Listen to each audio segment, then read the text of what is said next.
UFC light weight champion இஸ்லாம் மஹச்சோவோட UFC 311 matchup future matchups பற்றி இந்த வீடியோவில் பார்ப்போம். இந்த வீடியோவில் சில கிரிட்டிசிசமும் இருக்கும். அதுக்கு ரீசன் இஸ்லாம் மேலே இருக்கிற எக்ஸ்பெக்டேஷனால தான். வீடியோவை ஜட்ஜ்மெண்டலாக பார்க்காம ஓப்பன் மைண்டடாக வீடியோவை பாருங்கள். லைட் வெயிட் சாம்பியன் இஸ்லாம் ஆர்மான் கூட ரீமேட்ச் பண்ணுறதா இருந்துச்சு. ஆனால் ஆர்மான் இன்ஜுரின்னு ஃபைட் முன்னாடி புல் அவுட் பண்ணதால் மொய்கானா வந்துட்டு ரீப்ளேஸ்மெண்ட் பண்ணாங்க. இஸ்லாமோட ரெஸ்யூம் நல்லா ஸ்டாக் பண்ணிட்டு இருந்தார். மொய்கானாவை ஃபைட் பண்ண வச்சு அந்த ரெஸ்யூமையே ஸ்பாயில் பண்ணிட்டாங்க UFC. மொய்கானாலாம் UFC லைட் வெயிட் டிவிஷனோட டாப் 5 கிட்டேயே இல்லை. இஸ்லாம் UFCயோட pound for pound number 1 fighter. இந்த மேட்சப் இஸ்லாமுக்கு டிஸ்ரெஸ்பெக்ட்ஃபுல்லாக தான் வந்துட்டு நான் பார்க்குற ஃபேன்ஸ்க்கும் இது ஒரு என்டர்டெய்னிங் மேட்சப்பே கிடையாது. மொய்கானாவும் பெனில் டேரியூஷும் தான் வந்துட்டு ஃபஸ்ட்டு ஃபைட் பண்ணுறதா இருந்துச்சு. UFC நினச்சிருந்தா பெனில் இஸ்லாம் கூட வந்துட்டு ஃபைட் புக் பண்ணியிருக்கலாம்.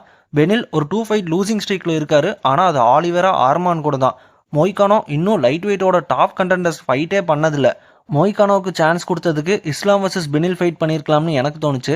பெனில் மொய்கானோவை விட ஒரு ஸ்கில்ஃபுல்லான ஃபைட்டர், எலிட் லெவல் ஃபைட்டர்ஸை ஃபேஸ் பண்ண எக்ஸ்பீரியன்ஸும் இருக்குது. பெனியில் டிஃபீட் பண்ணியிருந்தா இஸ்லாம் ரெஸ்யூமுக்கு அது நல்லா இருந்திருக்கும். இஸ்லாம் இன்னுமே வெல்டர் வெயிட்டுக்கு போகாமல் இருக்கிறது ரொம்ப தப்பான டிசிஷன். எந்த ஃபைட்டராக இருந்தாலும் அவங்க ப்ரைமில் இருக்கிற வர தான் அவங்க டைம். ஏஜ் ஆயிடுச்சுன்னா சேம் லெவலில் வந்துட்டு பர்ஃபார்மன்ஸ் இருக்காது. இஸ்லாம் ஸ்டார்டிங்லேருந்து 2 டிவிஷன் சாம்பியன் ஆகணும், வெல்டர் வெயிட்டுக்கு மூவ் ஆகணும்னு சொல்லிட்டு தான் இருந்தார். அப்புறம் எதுக்கு ஹபீப் டீம் பெலாலை கூப்பிட்டு ட்ரெயின் பண்ணாங்கன்னு எனக்கு சுத்தமாக புரியல. இஸ்லாம் பெலால் ஏதோ பாயிண்ட்டை வெல்டர் வெயிட்டில் ஃபைட் பண்ணி தான் ஆகணும். இஸ்லாம் ஹபீப் சின்ன வயசுலேருந்தே க்ளோஸ் ஃப்ரெண்ட்ஸாக இருந்திருக்காங்க. அவங்க 2 பேரும் ஃபைட் பண்ணாமல் இருக்கிற மாதிரி ஒரு சுச்சுவேஷன் வந்திருந்தா அது அக்செப்டபுளாக தான் இருந்திருக்கும். ஆனால் பெலால் இப்போ தான் ட்ரெயின் பண்ணவே வந்தார் அந்த ஹபீப் டீமில். அதுக்குன்னு இஸ்லாம் பெலால் ஃபைட் பண்ணாமல் இருக்கிறது இஸ்லாமுக்கு தான் ஒரு வகையில் லாஸ். இஸ்லாமுக்கு லைட் வெயிட்டில் ஃப்ரெஷ்ஷான மேட்சப்னா இப்போ வந்துட்டு 2 பேர் மட்டும்தான் இருக்காங்க. ஒன்று ஈலியா டொபோரியா, இன்னொன்று ஜஸ்டின் கேஜி. டான் ஹூக்கர் ஃபைட்டில் ஜஸ்டினோட ஃபியூச்சர் என்னன்னு நமக்கு தெரிஞ்சிடும்.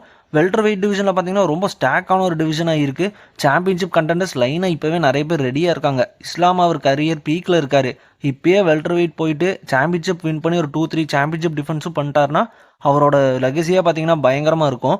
இஸ்லாமோட நெக்ஸ்ட் ஃபைட் ஆனால் லைட் வெயிட்டில் தான் இருக்க போது நமக்கு நல்லாவே தெரிஞ்சிருச்சு. மொய்கானா ஃபைட்லேயும் இஸ்லாமுக்கு பெரிய டேமேஜே இல்லை.